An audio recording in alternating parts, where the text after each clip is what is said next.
Salam eng-ing-eng. Jangan lupa sebelum nonton, subscribe kanalnya dulu ya, geng.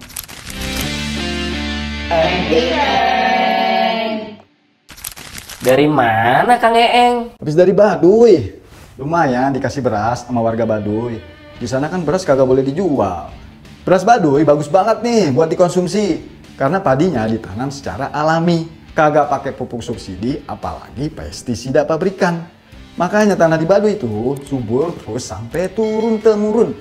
Stok berasnya nih aja, geng. Stok berasnya nih ya melimpah.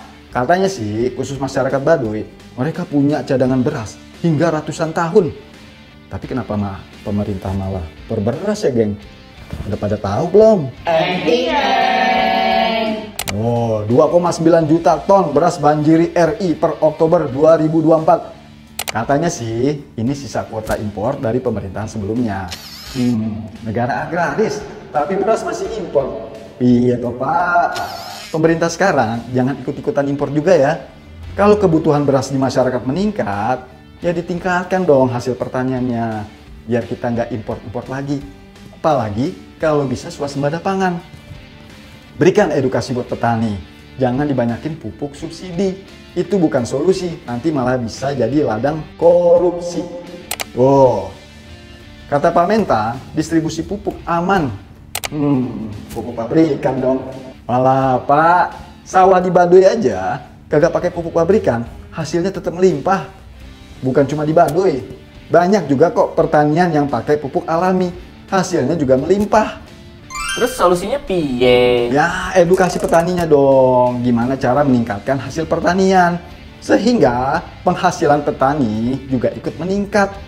Pupuk mahal, Kang. Jangan selalu ketergantungan sama pupuk pabrikan. Arahkan petani biar bisa mandiri memproduksi pupuk dan pestisida alami. Udah banyak kok metode pertanian alami. Nih, salah satunya, geng.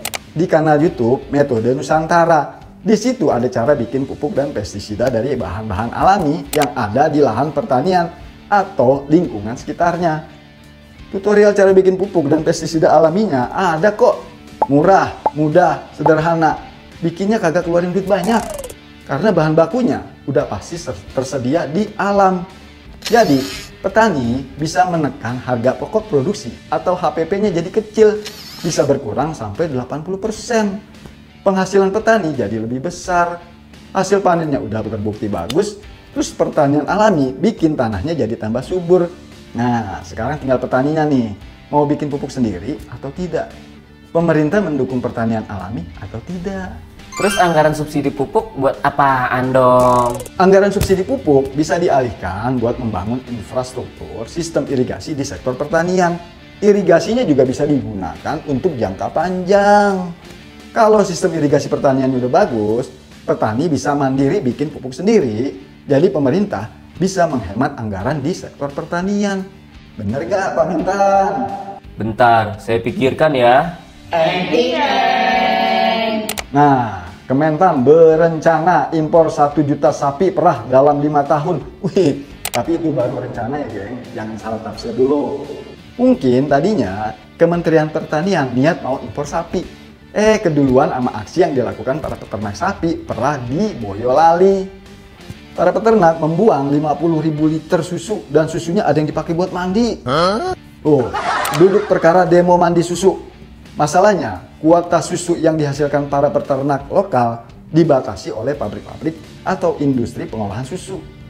Mungkin aja pabrik-pabrik pengolahan susu lebih selektif memilih kualitas susunya dong.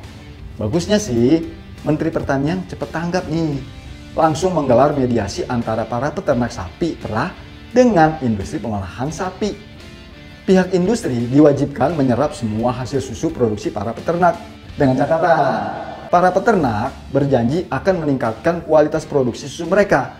Nah, kalau kualitas produk lokal kita terjaga dengan baik, kagak perlu lagi kita impor-impor produk dari luar. Jangan sampai kasus impor gula bermasalah lagi nih, geng. Nih, Presiden Prabowo Subianto tanda tangani peraturan pemerintah penghapusan utang petani, nelayan, dan UMKM. Wih, pemutihan, geng. Utang sama tengkulak, rentenir, pinjol, dihapus juga nggak ya? Rugi dong. Kebijakannya sih bagus-bagus aja, pro rakyat.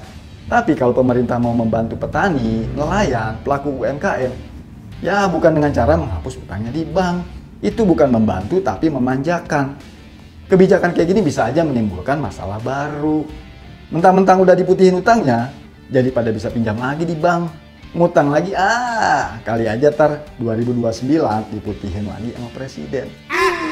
Saran Kang Eng sih, coba aja ke koperasi. Di koperasi kan ada simpan pinjam.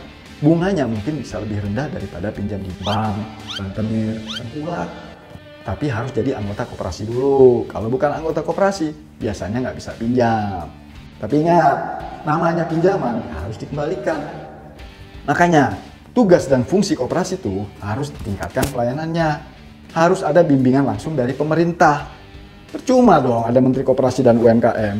Salah satu tugasnya kan membantu meningkatkan perekonomian rakyat. Menteri Koperasi dan UMKM sekarang siapa sih? Budi Ari, mantan Menteri Kominfo. Budi lagi. Jangan lupa like dan share programnya, ditunggu komen-komennya. Salam Eng Ing Eng. Gini bunyinya.